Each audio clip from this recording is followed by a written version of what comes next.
الله الرحمن الرحيم الحمد لله وكفى وسلام على عباده الذين اصطفى أما بعد فأعوذ بالله من الشيطان الرجيم بسم الله الرحمن الرحيم يا أيها الذين آمنوا استعينوا بالصبر والصلاة إن الله مع الصابرين وقال تعالى وإنها لكبيرة إلا على الخاشعين صدق الله العظيم.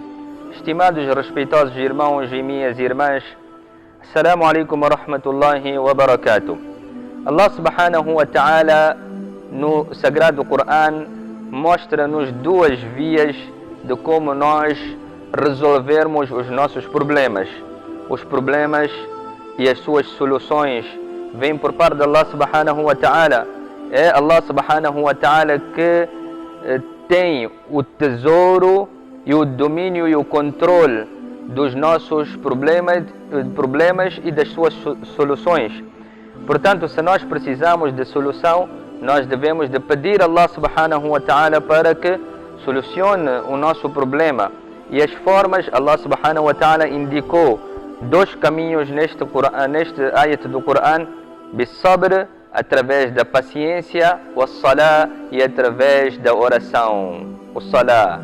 Aquilo que nós vínhamos falando nas últimas aulas, o benefício que traz o salah e os prejuízos e o azab e o castigo que traz pela negligência da mesma. Prezados respeitosos irmãos, Sayyidina Umar radiyallahu anhu costumava dizer: La islama liman la salata la.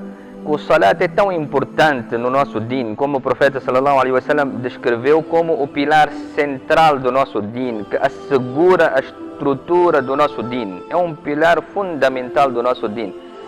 Este salat é importante, sim, mas não é todo o din. Deixa aqui esclarecer uma coisa que muitas das vezes nós calculamos e nós passamos o nosso julgamento, que a pessoa, mashallah, é oradora e praticante das 5 orações, e não há dúvidas que as 5 orações têm um poder de salvar a pessoa do castigo de Allah subhanahu wa ta'ala, e que simbolizam o Islam desta pessoa. Os 5 salates são suficientes para dizer que esta pessoa é muçulmana. Mas atenção que Allah subhanahu wa ta'ala no Coran diz: Udkhulu fi silmi kafa, entrem no Islã por completo. O salat, sim, é um símbolo, é um pilar importante. Sayyidina Umar radiyallahu anhu diz: se a pessoa não tem salat, não tem Islã. Mas não é o Islã por completo. E eu costumo dar o exemplo de um edifício, que nós temos o pilar central, mas o pilar central não representa todo o edifício. Supomos que temos um terreno e a pessoa fez o seu pilar central lá no meio e diz que, olha, eu tenho uma casa ou uma residência ou uma infraestrutura à venda. E quando a pessoa vai lá ver, encontra aquele pilar e diz que, olha, isto aqui não está completo, ainda falta as paredes, faltam o teto, faltam as janelas, falta a porta, falta muita coisa. Então, Allah quer que nós entremos no din por completo. O salat, sim, é um pilar fundamental, é o pilar central, mas não representa todo o din. Portanto, nós julgamos pessoas: ele faz salat. Salat, sim, no seu lugar, mas ele deve cumprir com o din por completo. O salat não pode ser a única coisa e a pessoa depois é uma pessoa que falta na palavra, é uma pessoa que aldraba, é uma pessoa que no comércio ele consome o ilícito.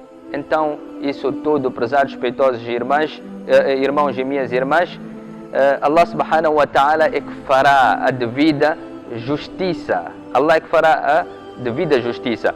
Voltando ao tema, Sayyidina Umar radiyallahu anhu dizia que, para mim, aquela pessoa que não tem salat, ele não tem Islã. E Sayyidina Abdullah ibn Abbas, Abdullah ibn Mas'ud radiallahu anhu, desculpa a falha, ele dizia: Ma dumta fi salat taqra'u bab al-malik. Enquanto você está no salat, você está a bater a porta do rei. Aquilo que nós dissemos no ayat do Coran. Peçam Allah através da oração. Enquanto você está no salat, você está a bater a porta do rei. وَمَا دُمْتَ تَقْرَعُ بَابَ الْمَلِكِ يُفْتَحْ لَكَ. Enquanto você bater a porta do rei, certamente ela será aberta para si. A porta do rei sempre há de abrir para si. E Allah subhanahu wa ta'ala irá solucionar o seu problema. Allah irá responder ao seu pedido. Portanto, o salat é uma forma de nós alcançarmos altos níveis e de resolvermos todos os nossos problemas. Que Allah subhanahu wa ta'ala dê-nos tawfiq. Wa sallallahu ala nabiyil karim wa ala alihi wa ashabihi ajma'in.